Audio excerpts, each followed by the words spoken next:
का ही जहां पर बीसीसीआई वर्किंग कमेटी की बैठक है वो खत्म हो गई है और इस बैठक से क्या कुछ निकल कर आता है वो अब हम जानने की कोशिश करेंगे। लेकिन बड़ी खबर यह है कि श्रीनिवासन इस्तीफा नहीं देंगे, इस बात पर वो अभी भी अड़े हुए हैं। वर्किंग कमेटी की बैठक अब खत्म हो चुकी है और श्रीनिवासन ने इस्तीफा नहीं देने की बात मीटिंग में रखी है, अभी भी अपनी बात पर अड़े हुए हैं। श्रीनिवासन अपनी जिद पर अड़े हुए हैं और वो इस्तीफा नहीं दे रहे हैं, ऐसी बात उन्होंने इस बैठक में बताई। बीसीसीआई की जो बैठक है 2:30 बजे शुरू हुई थी, करीब 4:30 बज गए हैं। 2 घंटे की इस बैठक में काफी हंगामा भी हुआ क्योंकि तमाम सदस्यों की ओर से इस्तीफे की मांग की जा रही थी, लेकिन श्रीनिवासन इस्तीफा नहीं देने पर लगातार अड़े रहे। उन्होंने ये तक कहा कि उनकी इस पूरे मामले में कोई गलती नहीं है, इसलिए उनका इस्तीफा मांगना नहीं चाहिए, लेकिन तमाम लोग इस वक्त उनके खिलाफ हैं। नौबत यहां तक आ गई थी कि वोटिंग की बात कही जा रही थी, लेकिन क्या वोटिंग हुई या फिर नहीं हुई, इस पर हम ज्यादा जानकारी लेने की कोशिश करेंगे। लेकिन फिलहाल श्रीनिवासन इस्तीफा नहीं देने पर अड़े हुए हैं। अभिषेक चेन्नई से जुड़ गए हैं। अभिषेक, बैठक खत्म हो गई, क्या कुछ निर्णय निकला? और देखिए, बैठक करीबन कह सकते हैं 2 घंटे से ऊपर तक बैठक चली है और बैठक अब थोड़ा पहले खत्म हो चुकी, जो जानकारी सूत्रों द्वारा हमें मिली है। और सबसे अहम बात यह है कि बैठक में कोई नतीजा नहीं निकला, बेनतीजा बैठक खत्म हुई है। और जो श्रीनिवासन अपने मांग पर अड़े हुए थे कि हम वो इस्तीफा नहीं देंगे, आखिरकार वही देखने को मिल रहा है। सूत्रों की जानकारी अगर माने हम तो इस्तीफा उन्होंने अब नहीं दिया है और साफ इनकार कर दिया कि मेरे ऊपर जो भी आरोप लगाया जा रहा है सब बेबुनियाद है। अगर मेरे दामाद महफल का कुर्सियों से संबंध है और उन्हें गिरफ्तार किया गया है, उनके खिलाफ जांच चल रही है, उसका मुझको कोई नियंत्रण नहीं है और उस आधार पर नहीं दूंगा।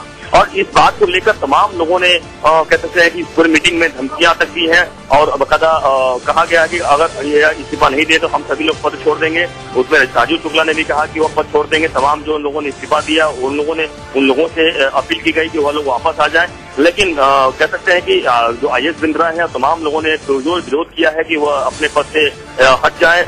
लेकिन अभी तक जो सूत्रों की अगर माने तो किसी भी सूरत में श्रीनिवासन पीछे हटने को तैयार नहीं है। हाँ, जरूर इतना जरूर है कि डालमिया का नाम जरूर वो आगे कर रहे हैं, क्योंकि डालमिया के नाम पर सभी की आम सहमति आ रही है, लेकिन जानबूझ कर इसलिए डालमिया का नाम श्रीनिवासन आगे कर रहे हैं। श्रीनिवासन को लग रहा होगा कि उनको भी इस नाम पर सहूलियत है, क्योंकि डालमिया उनके करीबी कहे जाते हैं और उनको कहीं ना कहीं लगेगा कि वो भी इस संस्था से जुड़े हुए हैं, बोर्ड से जुड़े हुए हैं अगर डालमिया को अंतरिम अध्यक्ष बनाया जाता है। लेकिन अभिषेक, आपसे जानना चाहेंगे कि बैठक खत्म हो गई, तमाम लोगों के बाहर आने का सिलसिला शुरू हो गया है, क्या किसी ने कोई संकेत दिए हैं?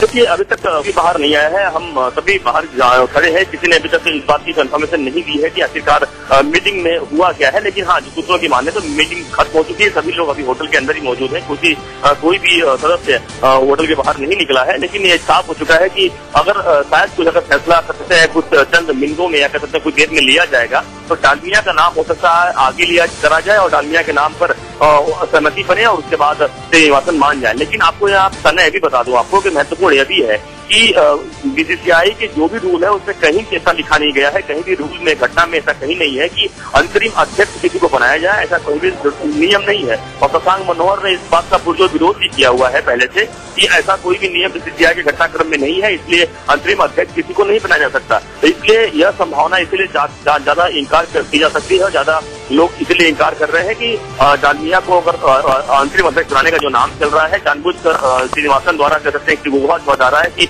मैटर कहीं और घूम जाए, क्योंकि डालमिया के नाम पर आम सहमति नहीं बन पाएगी।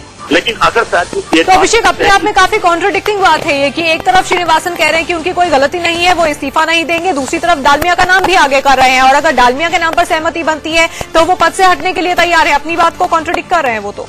बिल्कुल यही, इसलिए मैंने कहा कि ये जानबूझकर श्रीनिवासन इस पूरे मामले को अलग करने की पूरी कोशिश कर रहे हैं और उनको भी इस बात के बारे में पता है। एक तरफ डालमिया कहते हैं कि वो नियम के हिसाब से काम कर रहे हैं, जो कुछ वो कर रहे हैं वो नियम के हिसाब से कर रहे हैं, उनको बकायदा चुना गया है उस हिसाब से काम कर रहे हैं। लेकिन वहीं अब दूसरी तरफ से उनको डालमिया का नाम आगे करके यह दिखाने की कोशिश कर रहे हैं कि अगर डालमिया का नाम आगे किया जाएगा तो शायद कोई मानेगा नहीं और उसके बाद मामला ऐसे ही रहेगा। लेकिन जैसा कि वही बार इसलिए बता रहा हूँ कि बीसीसीआई की घटना में बीसीसीआई का जो नियम है उसमें कहीं भी ऐसा नहीं है कि अंतरिम अध्यक्ष किसी को बनाया जाए। अगर अध्यक्ष को हटाया जाता है, अध्यक्ष रिजाइन देता है। हाँ, इतना जरूर है कि जो उपाध्यक्ष होते हैं वह उनकी जिम्मेदारी संभाल सकते हैं जब तक कि कोई न हो, नया अध्यक्ष चुनकर नहीं आता तब तक उपाध्यक्ष उस पद को संभाल सकते हैं। लेकिन अंतरिम अध्यक्ष बनाकर किसी को लाया जाए, ऐसे ही अभी तक कभी हुआ नहीं। और सर्व श्रीनिवासन ने यह भी साफ शब्द में कहा है कि अगर मैं इस्तीफा दूंगा तो एक नई परंपरा शुरू हो जाएगी और आने वाले जो भी अध्यक्ष होंगे उनके ऊपर तमाम ऐसे आरोप लगते रहेंगे और आए दिन लोगों को इस्तीफा देना होगा।